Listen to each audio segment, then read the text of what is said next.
What's up, guys? Welcome to Movie and Point Flashback Reviews, where we take movies from our past, break them down, and tell you what we think about them. If you like what you see, hit the subscribe button, hit the notification bell at the top, and comment below on any of these videos. So, I'm going to be talking about a film today. It's the second film from Sam Mendes. It's called Road to Perdition, and Road to Perdition is a 2002 film that starred Tom Hanks, and Tom Hanks plays a thug slash heavy slash gangster of the 1930s, and he works for this guy named Mr. Rooney, who is played by Paul Newman.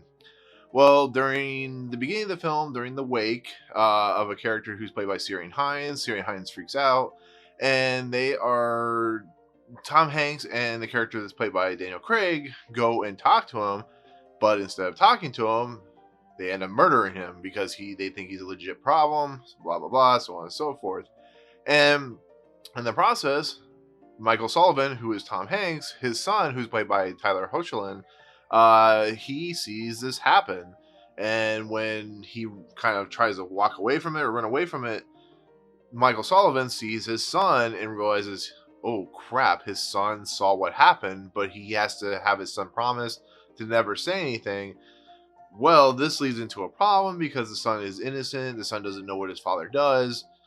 He is a legitimate problem, and what happens is Daniel Craig's character, who is Mr. Rooney's son, murders the other half of Michael Sullivan's family, which includes Jennifer Jason Leigh, who plays his wife, which leads into this whole vendetta quest that his Michael Sullivan and his son go on to take down all the Mr. Rooney's family and all that crap. Basically, that's the story, the takedown of this one faction of basically Al Capone's gangster company. And it's a movie that is interesting because it's a complete opposite of what Sam Mendes is used to doing. You know, the first film he ever did, of course, was American Beauty, and that was an Oscar-winning movie, very popular. Unfortunately, it's a little tainted now, but whatever. And so we get this fun story that's actually based off a graphic novel from, I think, Vertigo Comics, and it's just, this is the type of movie I love. One, it's completely underrated.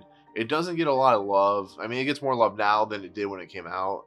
And it has fantastic performances all around. You know, everybody from Paul Newman, to Tom Hanks, to Daniel Craig, to Tyler Hoechlin. It's a beautiful thing to see. And then we get Jude Law's character, who is a guy who like photographs the dead people, but he's also a hitman hired by Daniel Craig's character and of course Mr. Rooney and stuff like that to basically kill the rest of the Sullivans, the Michael Sullivan Jr. And this is like a career performance from Jude Law, who's already had career performances and stuff like Talented Mr. Ripley and Gattaca at that point. It's a beautiful thing to see. And the interactions that, you know, Michael Sullivan and the Jude Law character have are tense. You know, once Michael Sullivan, Tom Hanks's character, kind of figures out that there's something weird about this character, you see it in the diner and you see how it plays out.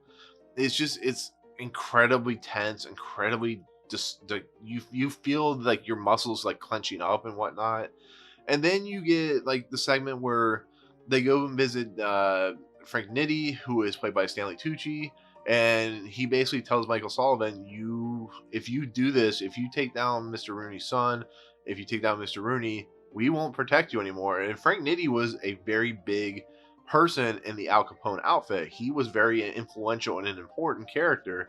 And when he says we can't protect you anymore, that's exactly what's going to happen. And then we get to the stuff with Dylan Baker, who is kind of like a banker slash, you know, legal guy. And they go to his apartment or his hotel and they have to, you know, find out where Daniel Craig's character's at, where's the money, because he's going to take all the money that's been taken from the bank. And he realizes it's a setup, and of course Jude Law's character is already there. He's taking a shotgun, he's going to go kill Michael Sullivan, but he doesn't see the son in the car. It's a really cool scene. You know, Jude Law's character gets glass in his eye and his face, and it's just really disgusting and disturbing. But, you know, when we get to the very end, we see Michael Sullivan does take down Mr. Rooney, but you feel the pain in his eyes and the pain in his heart. And he just kind of lets everything go. The whole outfit's done. They give the opportunity to Michael Sullivan to kill Daniel Craig's character for what he did to his family. And you think all is right with the world. Well, we get to the end. There's a place called Perdition, which is kind of the juxtaposing of this whole story.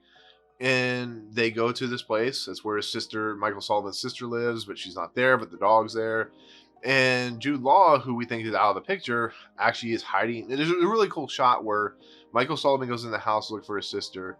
He goes out and looks at his son through the windshield or the window, and he's on the beach and so on and so forth. And there's a really cool moment where you don't realize Jude Law is in the corner of the room, and you slowly see him to stand up and slowly come towards him and shoot Michael Sullivan twice in the chest and whatever he shoots him in. And it's just a really cool shot, and it's really kind of just like, oh my god, did that really happen? Jude Law got his what he was paid to do. And then there's this really big moment that's kind of been plaguing the whole movie was, will Michael Sullivan Jr. be like his father? Because there's a scene early on when Michael Sullivan Jr. goes, why didn't you treat me the same as my brother? And Michael Sullivan goes, well, you're two different people, but I saw you and me. So basically he thinks Michael Sullivan Jr. is going to go down the same road as his father. And that's a really powerful scene because it plays out. It's almost like foreshadowing later on when in that house, Michael Sullivan Jr. has a gun and he is aiming that gun at Jude Law. And Jude Law knows this kid's not going to shoot him. But there's that misdirect where we think the kid has shot him, but really Michael Sullivan had another gun and he shot, Jude Law's character and shoots him dead, which is a nice ending, fitting end to that character. But Michael Sullivan dies, and Michael Sullivan Jr. goes back to the farmhouse that we see earlier on, all that good stuff. He grows up to be a good person, and he talks about how his father, not necessarily was a good person, but he was his father. So that's the story in a nutshell, and that is kind of the short version, but it kind of gives you a context of what the story is doing. In general, The Road to Perdition is a story about bad people doing bad things, trying to find redemption, but it's also a story about a father who has to keep his kid from becoming him because his father is not a good person. Like everybody who's in this movie outside of Michael Sullivan Jr. and the mother, Jennifer Jason Leigh's character, and their other son are terrible people. They're bad people. They don't deserve anything. And Mr. Rooney actually says something really profound right before he gets shot to death. And he's like, Michael, none of us are going to ever get into heaven. And it's true. I mean, even if you don't believe it, it's a powerful sentence because they're all damned for all time for what they did, which are, muscle and, killing people and so on and so forth. They kill a lot of people. That's what gangsters did, especially Al Capone's gangsters. And that's just the beauty of the movie, just the fact of life lessons and teaching people and getting revenge and just how slowly it builds itself up and how things are kind of easily, just like how much it works. It's kind of like a jigsaw puzzles being put together, and you finally get the actual idea and ideology behind the story. But it's just a beautiful movie. It's one of my favorites that Sam Mendes ever did. Actually, I think that I enjoy this over American Beauty, and there's a reason for that. Is you really feel the heart and the ache and the pain that Michael Sullivan Jr. really goes through in this movie, and the fact of what his father's done, and how it's affected him, and the fact that he might go down that dark road. I think it's an amazing thing. But it's just an amazing story. It's a fun story. It's a deeply dark story, but it's a beautiful story. And what I heard, it's very faithful to the comic book. It's just, to me, it's kind of sad that this movie didn't get more love at the Oscars. It is important in two aspects. One, it was the last movie that Paul Newman ever did. He did get an Oscar nomination for it. And this is the last movie that Comrade Hall did, who is the cinematographer of this movie, and he's known for doing stuff like The Great Escape, American Beauty. Very, very famous cinematographer, and he actually won for the movie. And just like the looks and the greens and the blues of the movie itself, the fact that when Paul Newman and Tom Hanks are on the piano, they're actually playing, it really gives it an authenticity to a film that could have been like goofy and over the top.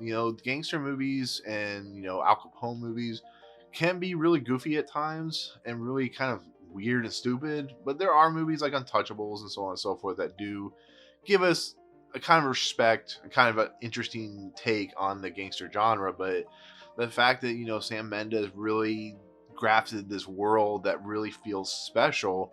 You know, every shot is meticulously, placed. And, for instance, when Michael O'Sullivan Jr. sees Daniel Craig's character in the window because he thinks Daniel Craig has seen him, but in fact, he's seen his own reflection. So he actually can't see Michael Sullivan Jr. And then when you come out, you see Michael Sullivan Jr. in the shadows and Daniel Craig's walking out, and then he kind of runs away.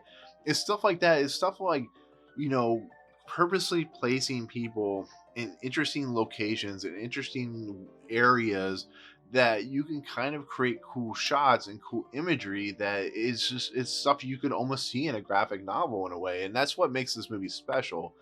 And then you got Thomas Newman's score, which is very, you've heard the score before, but it's very Irish, it's very unique, and it really fits the movie. The thing I've always said about scores is the tone and the feel of a score can really set the mood of a movie, and that's what it does here.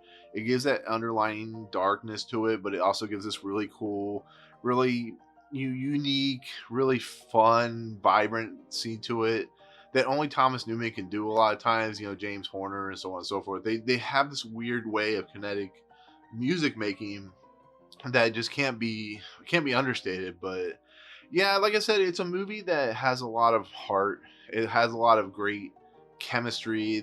Like I said, Michael Sullivan and Michael Sullivan Jr., Tyler Hoechlin, and Tom Hanks they do a really nice job. They have a lot of great chemistry together. And you could almost feel like that they were young, like son and father. And it's just a great performance all around. I wish, these characters would have gotten more love in the Oscar nomination category. I wish this movie had gotten Best Picture because it's one of my favorite movies that come out of that decade. But, it is what it is. But yeah, overall, Sam Mendes did a great job here. I think this is his last truly great movie outside of Skyfall that he did. I know a lot of people like Jarhead and some of the other things he's done, but this one I really feel like was a step forward on top of American Beauty. You don't see that a lot of times. A lot of times second movies of directors are terrible. They're not good. And here it's really good. So, but yeah, that'll do it. That's my take on Road to Perdition. It's actually, I think, 20 or 15 years old or something like that now. So it's pretty crazy. But anyways, thank you so much for watching. If you like what you see, hit the subscribe button, hit that notification bell at the top to find out what I'm doing next, and comment below and tell me what you think of Road to Perdition.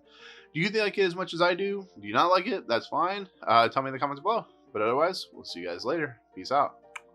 What's up, guys? Thank you so much for checking out Movie Emporium. I really appreciate it. If you want to, go ahead and hit the subscribe button. Hit the notification button and the bell at the top. Find out what's coming next for Movie Emporium. Also, check out these 2 videos. They're amazing. I think they're awesome. I think you'll enjoy them too. But otherwise, thank you so much for watching, guys. We'll see you next time.